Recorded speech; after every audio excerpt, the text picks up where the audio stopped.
Bismillahirrahmanirrahim. Assalamualaikum warahmatullahi wabarakatuh. Selamat datang di mata kuliah MSDM Internasional.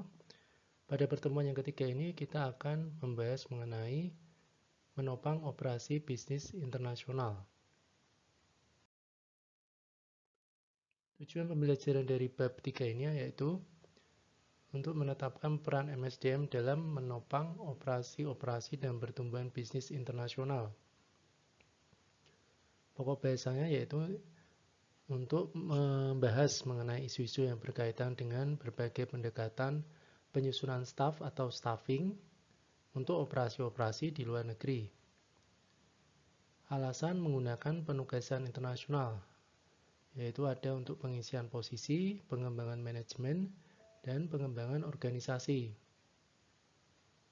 Kemudian ada berbagai tipe-tipe penugasan internasional, diantaranya penugasan jangka pendek, penugasan untuk periode lebih lama dan diperpanjang, pengaturan penugasan-penugasan non-standar yaitu komuter, rotator, kontraktual, dan virtual. Ya, tanggung jawab untuk penyusunan staff atau staffing untuk perusahaan-perusahaan yang beroperasi pada suatu lingkungan multinasional itu sangat kompleks. Jadi selain tanggung jawab mempekerjakan karyawan domestik, saat ini ekonomi global sering melibatkan seleksi para karyawan dari berbagai kebangsaan dan kebudayaan. Akibatnya, manajer SDM internasional memegang sejumlah tanggung jawab baru. Rekrutmen dan seleksi para karyawan oleh manajer SDM pada perusahaan-perusahaan multinasional secara tradisional digambarkan melibatkan satu dari tiga tipe karyawan yang berbeda, yaitu ada parent country nationals, ada host country nationals, atau third country national. Nah, ini adalah sumber-sumber karyawan untuk perusahaan multinasional.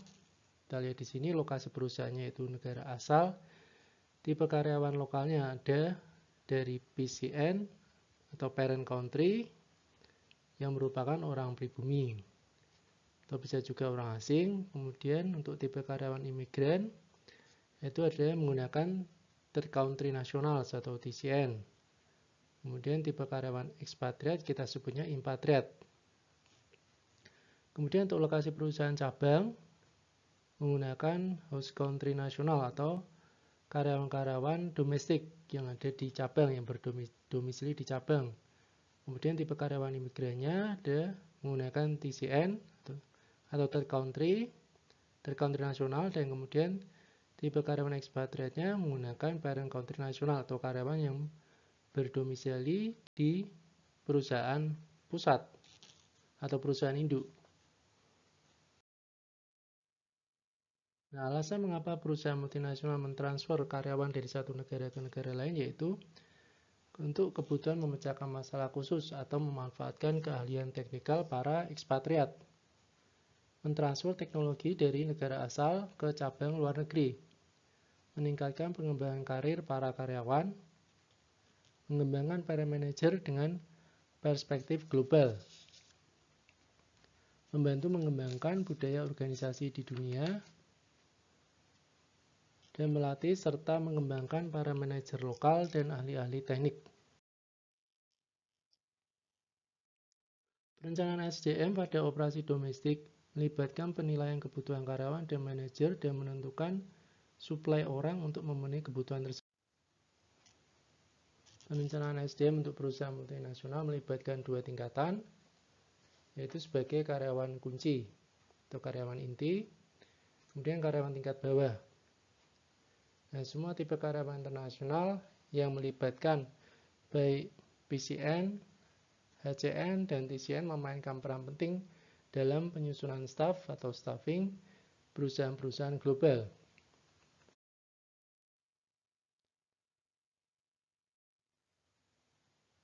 Ada isu penyusunan staf atau staffing yang dihadapi perusahaan internasional yang tidak dijumpai dalam suatu lingkungan domestik atau lebih rumit karena aktivitas-aktivitas bisnis terjadi dalam konteks lingkungan internasional. Cara perusahaan menanggapi isu staffing ditentukan faktor-faktor seperti berikut. Kebijakan umum penyusunan staf atau staffing pada posisi kunci di kantor pusat dan cabang, yaitu etnosentrik, polisentrik, geosentrik, dan regiosentrik. Yang kedua, pembatasan yang ditempatkan oleh pemerintah negara tuan rumah dalam kebijakan kepegawaian. Lalu ada ketersediaan staf. Kita mulai dengan pendekatan yang pertama, yaitu pendekatan penyusunan staf etnosentrik. Di sini, cabang luar negeri memiliki sedikit kebebasan dan keputusan strategik dibuat di kantor pusat. Jadi masih sangat sedikit kebebasannya karena semuanya tergantung segala macam permasalahan keputusannya ditentukan oleh kantor pusat. Posisi kunci pada operasi domestik dan luar negeri dipegang oleh orang kantor pusat. Cabang dikelola staf negara asal atau PCN, Parent Country National. Alasan bisnis kebijakan penyusunan staf etnosentrik yaitu kurangnya HCN yang berkualitas. Kebutuhan memelihara komunikasi yang baik, koordinasi dan hubungan pengendalian dengan kantor pusat korporat. Untuk perusahaan pada awal tahapan internasionalisasi, pendekatan etnosentrik ini dapat mengurangi resiko tinggi ketika sebuah perusahaan multinasional membuka cabang di negara lain. Perusahaan multinasional itu mungkin ingin menggantikan para manajer lokal dengan parent country nasional atau karyawan negara induk atau karyawan perusahaan pusat untuk menjamin bahwa cabang baru mengikuti kebijakan dan tujuan korporat atau karena staf lokal mungkin tidak memiliki tingkat kompetensi yang diperlukan. Kelemahan dari kebijakan atau pendekatan etnosentrik yaitu kebijakan tersebut membatasi peluang promosi host country nasional atau karyawan lokal di perusahaan cabang yang dapat mengarah pada pengurangan produktivitas dan peningkatan turnover di antara kelompok tersebut. Adaptasi manajer ekspatriat terhadap negara tuan rumah biasanya memakan waktu lama. Bila paket kompensasi PCN dan HCN dibandingkan, kesenjangan penghasilan PCN sering dipandang tidak adil oleh HCN. Karena biasanya gaji PCN jauh lebih tinggi daripada gaji HCN. Untuk banyak ekspatriat, posisi kunci di luar negeri berarti status baru, wewenang dan peningkatan standar kehidupan. Perubahan ini mempengaruhi kepekaan terhadap kebutuhan dan harapan dari cabang di negara tuan rumah. Pendekatan yang kedua yaitu polisentrik.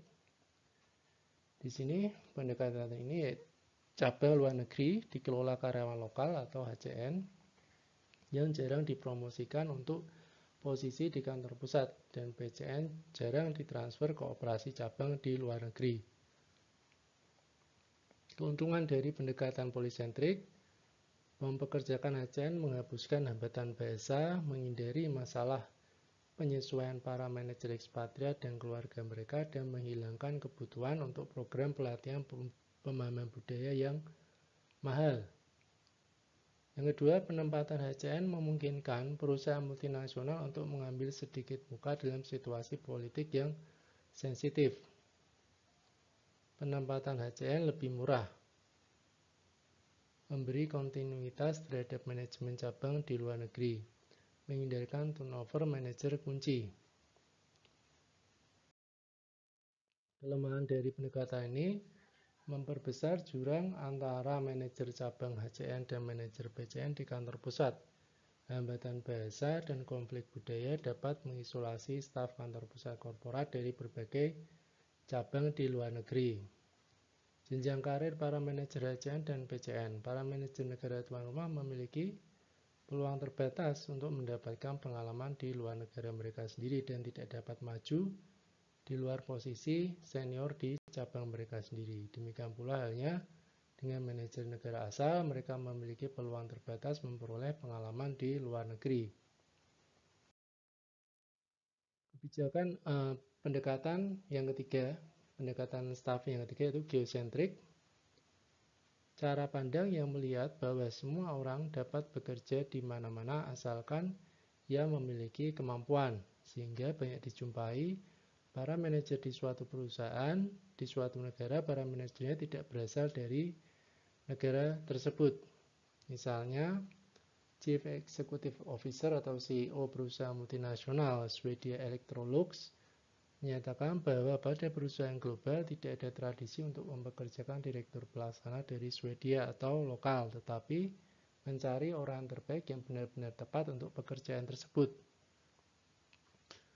PCN, HCN, dan TCN dapat ditemukan pada posisi kunci di mana saja, meliputi mereka yang ada tingkat manajemen senior di kantor pusat dan yang ada pada jajaran dewan direksi.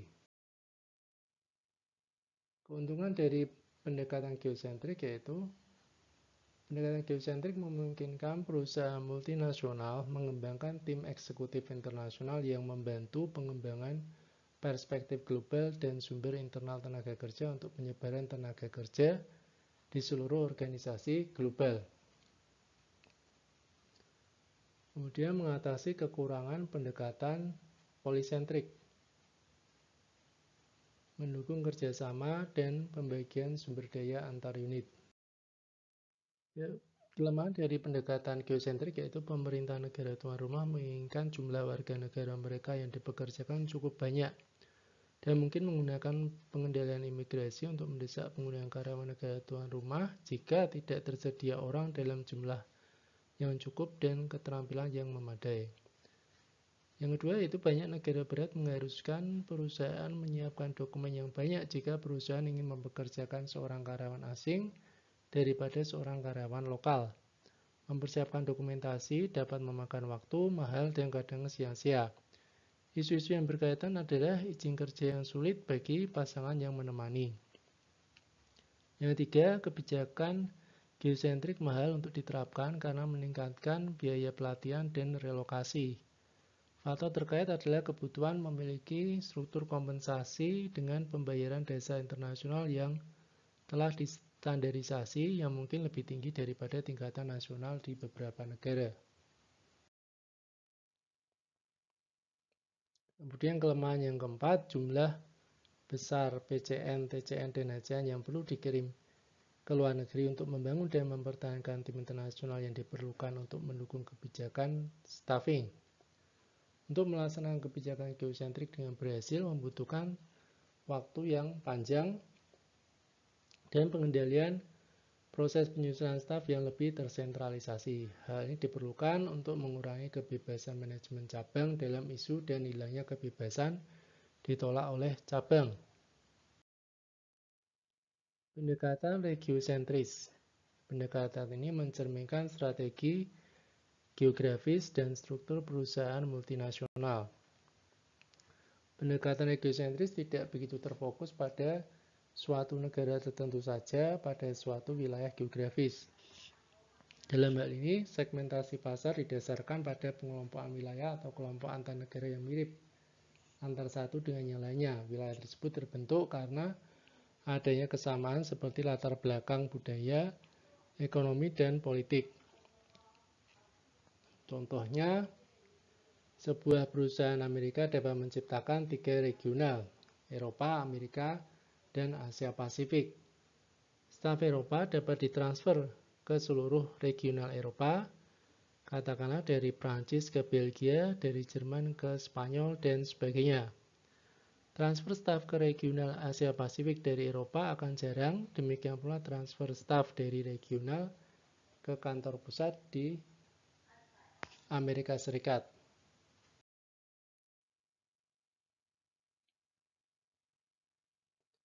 Keuntungan dari geosentris yaitu memungkinkan interaksi antara para eksekutif yang ditransfer ke kantor pusat regional dari cabang regional dan PCN yang ditempatkan ke kantor pusat regional. Mencerminkan kepekaan terhadap kondisi lokal karena cabang lokal diisi hampir secara total oleh HCN. Merupakan cara bagi perusahaan untuk beralih dari etnosentrik atau polisentrik murni ke geosentrik. Kelemahan dari pendekatan geosentris yaitu pendekatan ini dapat menghasilkan federalisme di suatu regional dan membatasi organisasi dari sudut pandang global. Pada saat pendekatan ini memperbaiki prospek karir di tingkat nasional, hal ini hanya memindahkan hambatan untuk tingkat regional, Staf mungkin naik ke kantor pusat regional, tapi jarang untuk posisi di kantor pusat perusahaan induk. Nah, setelah mempelajari pendekatan-pendekatan penyusunan staf tersebut, kita juga harus tahu keuntungan-keuntungan dan kelemahan dalam mempekerjakan PCN atau karyawan berasal dari kantor pusat. Keuntungannya yaitu pengendalian dan koordinasi organisasi dapat dipertahankan, manajer yang menjanjikan diberi pengalaman internasional. PCN mungkin orang terbaik untuk suatu pekerjaan karena keterampilannya spesifik dan pengalaman yang dimilikinya. Ada jaminan cabang akan mengikuti tujuan dan kebijakan perusahaan.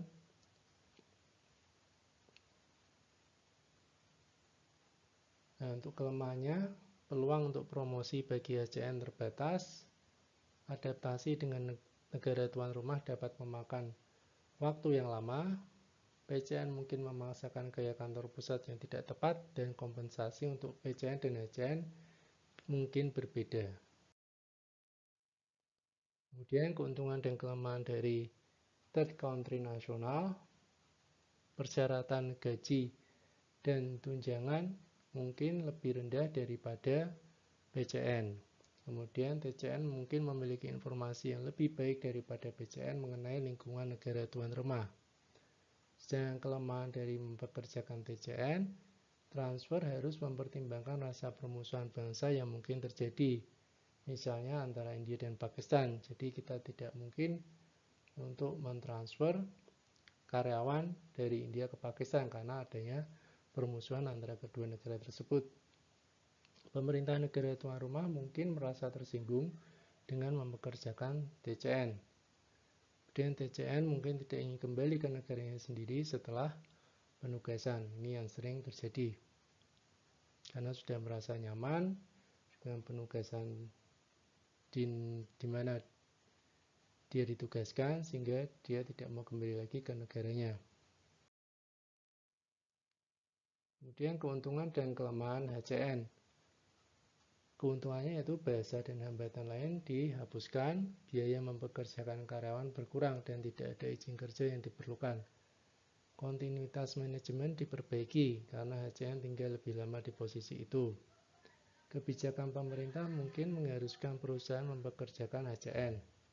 Semangat di antara HCN dapat meningkat karena mereka melihat potensi karir.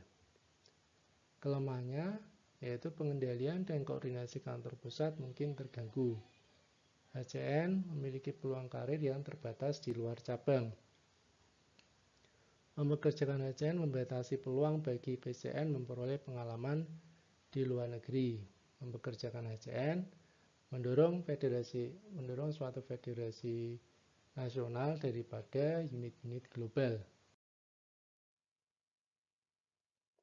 Kemudian, apa alasan-alasan yang dipakai untuk penugasan-penugasan internasional?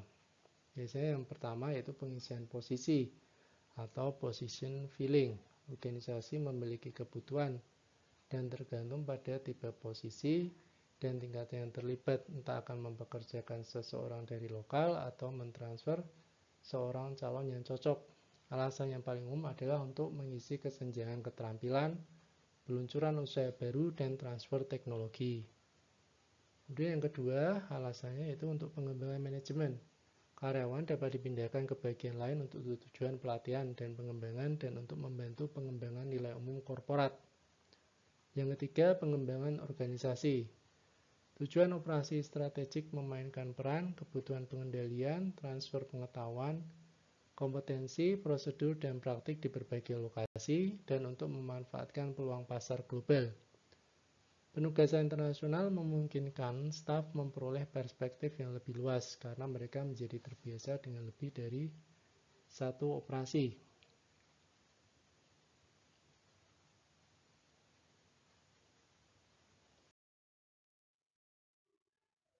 Tipe-tipe penugasan internasional ada beberapa, diantaranya itu ada penugasan jangka pendek. Penugasan jangka pendek ini biasanya sampai dengan 3 bulan. Tujuannya untuk memecahkan masalah, supervisi proyek, atau menjadi pengganti sementara sampai pengaturan lebih permanen dapat ditemukan. Kemudian penugasan diperpanjang. Penugasan diperpanjang ini biasanya sampai dengan 1 tahun. Penugasan ini mungkin melibatkan aktivitas serupa dengan penugasan jangka pendek. Kemudian ada penugasan jangka panjang, bervariasi antara 1 sampai 5 tahun, melibatkan peran yang didefinisikan dengan jelas dalam deretan penerima operasi, seperti direktur pelaksana sebuah cabang. Penugasan jangka panjang juga dirujuk sebagai penugasan ekspatriat tradisional.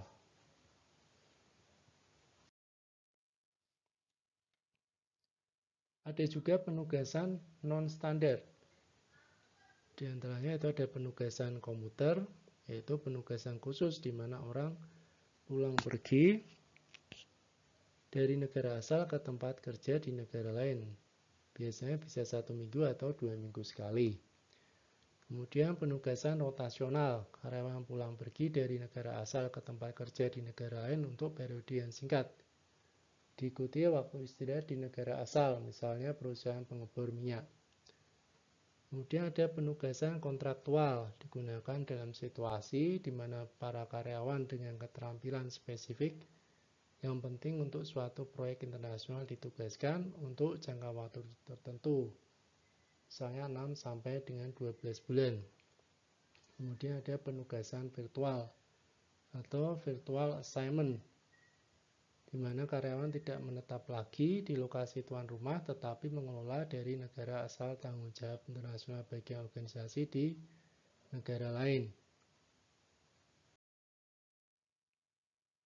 Nah, peran-peran ekspatriat ini biasanya meliputi berikut ini, yaitu sebagai agen pengendali langsung, agent of direct control. Dia bisa mengendalikan langsung atau mensupervisi dari aktivitas-aktivitas yang terjadi di cabang. Kemudian peran selanjutnya yaitu sebagai agen sosialisasi untuk mensosialisasikan budaya-budaya dari perusahaan pusat. Kemudian yang ketiga untuk membangun jaringan kerja atau network builder. Jadi dia berperan untuk memperluas networking atau jaringan. Kemudian perentang batas. Merentangkan batas lebih kurang fungsinya sama sebagai network builder. Kemudian language node atau untuk sebagai menerjemah. Kemudian transfer kompetensi dan pengetahuan, transfer of knowledge and kompetensi. Jadi memang ekspatriat ini sangat dibutuhkan sekali untuk menjembatani antara perusahaan pusat dan perusahaan cabang. Ya, demikianlah apa yang bisa saya sampaikan. Terima kasih. Assalamualaikum warahmatullahi wabarakatuh. Materi kali ini, materi yang dapat saya sampaikan, semoga dapat bermanfaat. Terima kasih. Wassalamualaikum warahmatullahi wabarakatuh.